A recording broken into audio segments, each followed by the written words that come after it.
اب یہ سارے کے سارے جا رہے ہیں خیبر پختونخوا کی طرف، وہاں ڈاکٹروں کے پینلز بن رہے ہیں، پرائیویٹ انویسٹمنٹ جا رہی ہے، دو طرح کی انویسٹمنٹ ہے، پرائیویٹ اور گورنمنٹ۔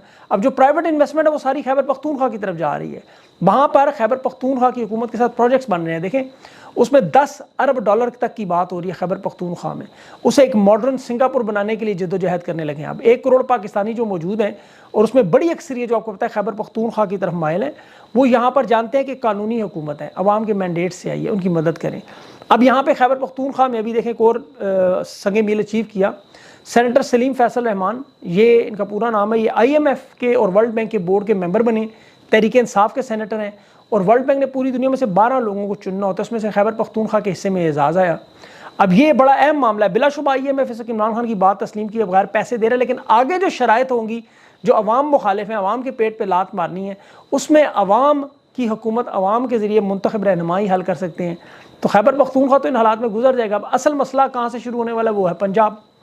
پنجاب کے حالات آپ کے سامنے، پنجاب کو انہوں نے بنا دیا میدان جنگ، عوام کو شکست دینے کے لیے سفاک لوگوں کو لگایا گیا، جو مریم نواز کے روپ میں جنرل رانی صاحبہ، یہ تحریک انصاف کو اب فری ہینڈ انہوں نے کہا ہے، انہوں نے نون لیگ کو مکمل طور پر فری ہینڈ دیا کہ آپ نے یہاں تحریک انصاف کو ہر صورت میں ختم کرنا ہے، کرش کرنا ہے، رہنمائن کے روکنے ہیں۔ حماد اظہر کے سر پر قیمت رکھی گئی ہے، ابھی وہ وقاص صاحب ان کا پورا نام نے جو ٹویٹ کی کہ جو جتنے لوگ کل گرفتار ہوئے انہیں ان کے موبائل چیک کیے جا رہے تھے حماد اظہر کی لوکیشن کے لیے، کہ اسے ہم نے نشانہ عبرت بنانا ہے، تو اسے ڈھونڈنا ہے۔ اب اسی طرح خیبر پختونخوا میں مراد سعید کے سر پر بھاری انعام ہے، جو خود خیبر پختونخوا کی حکومت مراد سعید کو کہہ رہی ہے کہ آپ نے سامنے نہیں آنا، اور جو لوگوں کے ساتھ کل ہوا وہ آپ نے خود دیکھ لی اپنی آنکھوں سے۔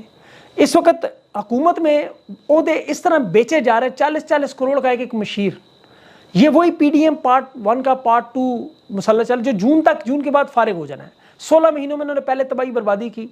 اب اس حکومت میں جو نئے نام ہیں دیکھیں، علیم خان چودھری سالک کاف لیگ، اب صرف ان لوگوں کو جنہوں نے مدد کی کمپنی کی، خواجہ آصف جیسے کمپنی کا فیس ہے، ریحانہ ڈار سے مینڈیٹ چھینا، احسن اقبال، رانا تنویر اعظم، نذیر تارڑ، یہ سارے وہی لوگ ہیں۔ چودھری شجاعت کا بیٹا چودھری سالک لے آئے، اویس لغاری ہے، عطا تارڑ ہے جسے وزیر اطلاعات لگایا جائے گا، ریاض پیرزادہ، اب یہ سارے MKM کا وہ خالد مقبول صدیقی، انہیں میں بھول ہی گیا، یہ وہی لوگ گزرا ہیں جنہوں نے پہلے بھی تباہی اور بربادی میں ایک بہت بڑا کردار ادا کیا، اور پھر 9 مئی کے کردار جو گانے بجانے اور مخصوص نشستوں میں جب ڈال دیے گئے، یہ پنجاب کے تو ہی حالات ہیں۔ دھاندلی پر اب ان کی جو وارداتیں کھل کے ایک ایک کر کے سامنے آ رہی ہیں، لیکن یہاں بڑی باریک وارداتیں بھی ڈال رہی ہیں۔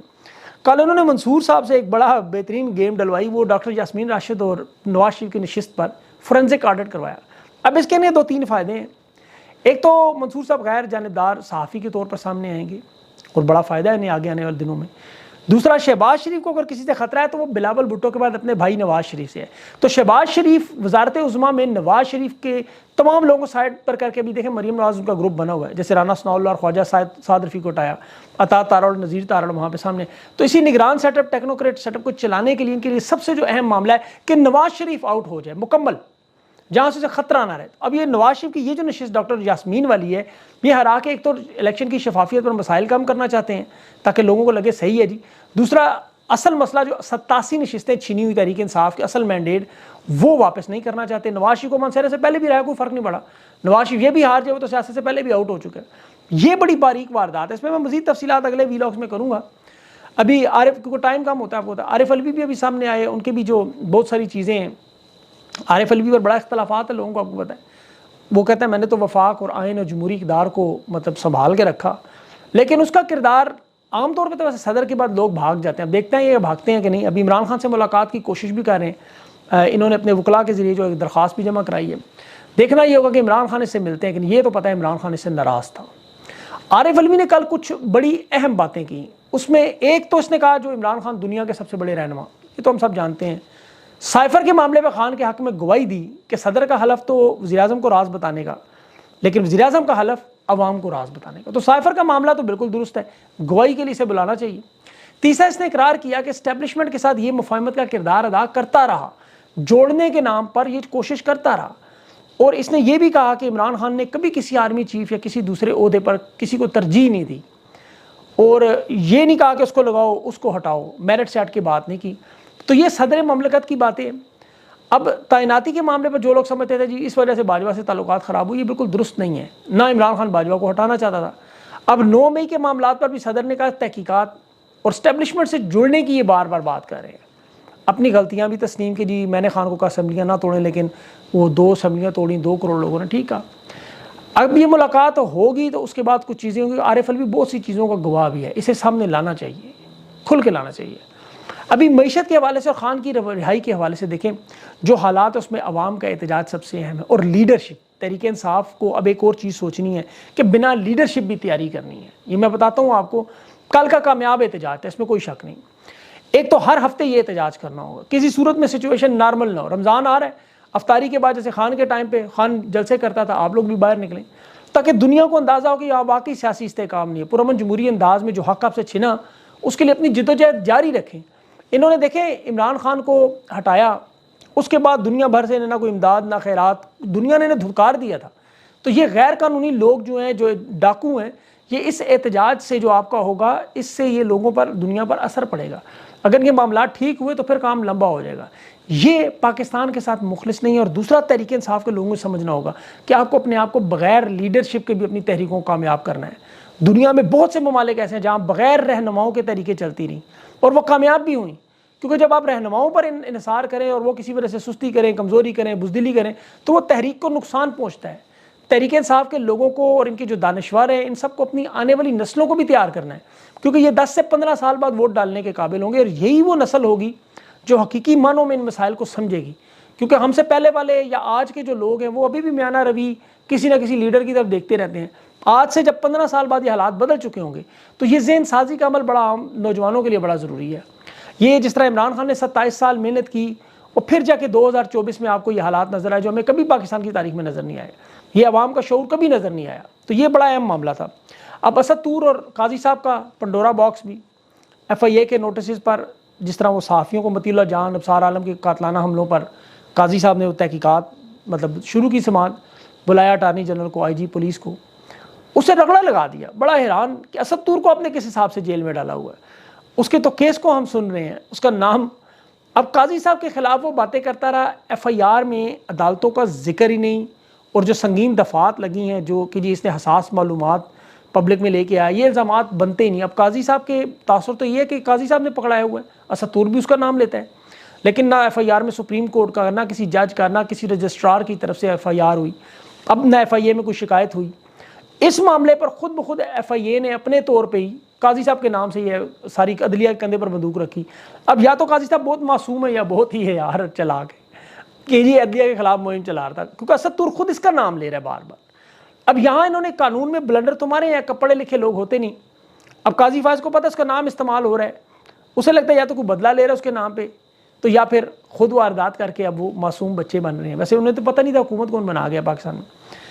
یہاں اسد طور کے معاملے میں ایف آئی اے کو اس نے بڑا رگڑا لگایا، ایڈیشنل ڈی اے جی کو کہا کہ ڈی جی کو کہ یہ جو ایف آئی آر ہے، یہ قاضی فائز نے کہا کہ اسد طور پر حملہ ہوا تھا، اس کا پرانا کیس تھا، آپ کو یاد ہوگا، جس میں قاضی فائز اور اس کی اہلیہ دونوں کے گھر بھی گئے تھے، جب مطیع اللہ جان کے اغوا کا بھی معاملہ تھا، وہاں پہ یہ پی ڈی ایم کی بھی آپ کو پتہ ہے پوری کی پوری کابینہ اپوزیشن اس اسد طور کے گھر کی، جو آج پوچھتے تک نہیں اسے، آج حکومت میں ہی سب لوگ۔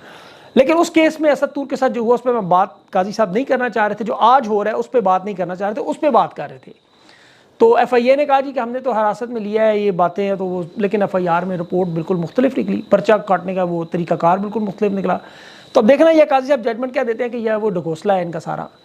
ابھی تحریک انصاف کے جو کیسز سپریم کورٹ میں جا رہے ہیں، وہاں پہ بھی 3 رکنی بینچ بننے جا رہے ہیں۔ یہ بڑا اہم معاملہ ہے، آپ یاد رکھیے گا۔ جسٹس منیب اختر اس میں شامل ہیں، کیونکہ سردار طارق مسعود ریٹائر ہو گئے، وہ اس بینچ کا حصہ تھے۔ یہ سویلین ملٹری ٹرائل کے خلاف بھی کیس سنیں گے، اور یہ جسٹس منیب اختر صاحب یاد رکھیں، ان کے پاس یہ بڑا طاقتور روسٹر، یہ جو بینچ بنتے ہیں نا، جتنے یہ روسٹر بناتے ہیں، ان کا ڈیوٹی لگاتے ہیں، یہ وہ ان کے پاس آ گئی ہے طاقت۔ اب یہ اسپیشل لارج بینچ بنانے کی ذمہ داری ان کی اپنی ہوگی۔ خیبر پختونخوا اور پنجاب اسمبلیوں کی جو 90 دن کے الیکشن تھے، اس پہ یاد رکھیں یہ واحد جج تھے، ان کے ساتھ اعجاز الحسن کے کھڑے تھے۔ پھر سویلین ملٹری ٹرائل پہ بھی یہ ان کی ججمنٹ موجود ہے۔ مظاہر علی نقوی کے خلاف سپریم جوڈیشل جو ریفرنس تھا اس میں بھی انہوں نے مخالفت کی، اور اب جسٹس منیب اختر سپریم جوڈیشل کونسل کے ممبر بھی بن چکے ہیں۔ تو یہ جس طرح وہ اعجاز الحسن صاحب تھے، ان کی بھی بڑی اچھی شہرت ہے۔ یہ ان حالات میں سپریم کورٹ میں جب دیکھیں 2 پوزیشن ججز کی اس وقت خالی ہیں، اور ان تحریک انصاف کے جو معاملات ہیں وہ اگر ان کے پاس جاتے ہیں تو انصاف ہوتا ہوا نظر آئے گا۔ اب آخر میں ایک بڑا اہم معاملہ جو سب میڈیا چھپا رہا ہے وہ پانی کی قلت ہے جی، بڑا معاملہ ہے۔ اس حساب سے ورلڈ ریسورس انسٹیٹیوٹ کی رپورٹ دیکھیں تمام ممالک کے 5 درجے، ایک سب سے کم اور ایک سب سے شدید مسئلہ پانی کی قلت کا، اور بدقسمتی سے پاکستان اب اس کیٹیگری میں آ گیا جہاں پانی ختم ہوتا جا رہا ہے، دنیا کے ان نمبروں میں آ گیا۔ یہ مسئلہ جو تھا پیپلز پارٹی اور نون لیگ کے 51 سال کے دور میں اگر آپ دیکھیں تو بڑی شدت سے بڑھتا رہا، اور سب سے بڑا مسئلہ کیا ہے، وہ ہندوستان سے پانی روکا جانا۔ نواز شریف کے دور میں بھارتی ڈیم کشن گنگا، اس کے بعد پنجاب اور جہلم کا پانی روکا گیا، نون لیگ نے کبھی کچھ نہیں کیا۔ آج ان کی حکومت آتے ہی دریائے راوی کا پانی بند۔ مارشل لا میں بھی نون لیگ OPP پارٹی کے دوارے سارے اکٹھے کریں تقریباً بنتے ہیں کوئی 50-51 سال۔ انہوں نے سوائے ایک وہ ایوب خان کا منگلہ ڈیم اور ایک وہ مشرقی پاکستان بنگلہ دیش میں کپتائی ڈیم بنا تھا، کپنائی۔ اب بھارت جو تھا، اب دنیا میں چین اور امریکہ کے بعد ڈیم بنانے میں سب سے زیادہ، تقریباً 5000 ڈیم بنا چکے ہیں آلموسٹ۔ یہاں پہ نون لیگ کی حکومت اسی لیے بہتر لگتی ہے کہ وہ بولتے نہیں، نہ ڈیم بناتے ہیں۔ عمران خان کی حکومت میں 3 بڑے ڈیم تھے، آپ کو یاد ہوگا، بادشاہ ڈیم، باسو ڈیم اور دامیر۔ اب یہ 10 سال میں 10 بڑے ڈیم بھی خان نے بنانے تھے، لیکن انہوں نے حکومت اس لیے ختم کی کہ یہ مسئلہ بڑھتا رہے، اور آج یہی ہو رہا ہے۔ اسی طرح کے تمام منصوبے، انہوں نے وہی واردات آج بھی نیو لبرل تحت کے تحت 1970 میں جیسے کامیاب بزنس تھے پاکستان میں، زبردستی پرائیویٹائزیشن کرائی۔ نیو لبرل اکنامک آرڈر وہی ہے، پرائیویٹائزیشن کر لیں۔ داؤد گروپ کراچی کا 21,000 ورکر تھے، آج امبانی وغیرہ ان کی شادیاں دیکھ رہے ہیں، بہت بڑا گروپ ہے ہندوستان کا۔ آج 2024 میں ان کے پاس 4 لاکھ ہے۔ ذرا سوچیں وہ داؤد گروپ ہوتا تو آج کتنے ان کے لوگ ہوتے۔ 55 سال کے بعد ذرا سوچیں پاکستان کے یہ لوگ گروپس کہاں ہوتے اور ترقی کہاں پہنچی۔ لیکن ان کے تمام بنائے ہوئے سیٹ اپ کو انہوں نے، جس طرح کونور مل ہے اور بہت سائیکلز گروپ ہیں بہت سارے، یہ سارے انہوں نے پرائیویٹائز کر کے بھٹو صاحب نے تو وہ برباد کر دیا۔ آج وہی واردات دوبارہ ہونے جا رہی ہے۔ تو اللہ تعالیٰ پاکستان کو ان کے یقین کرنے شر سے محفوظ رکھے۔ عوام کا کام احتجاج ہے، لڑنا ہے اپنے حق کے لیے، وہ انشاءاللہ کوشش جاری رہے گی۔ باقی حالات کدھر جاتے ہیں وہ آنے والا وقت ہی بتائے گا۔ اگلے ویلاگ تک کے لیے مجھے اجازت دیں، اللہ حافظ۔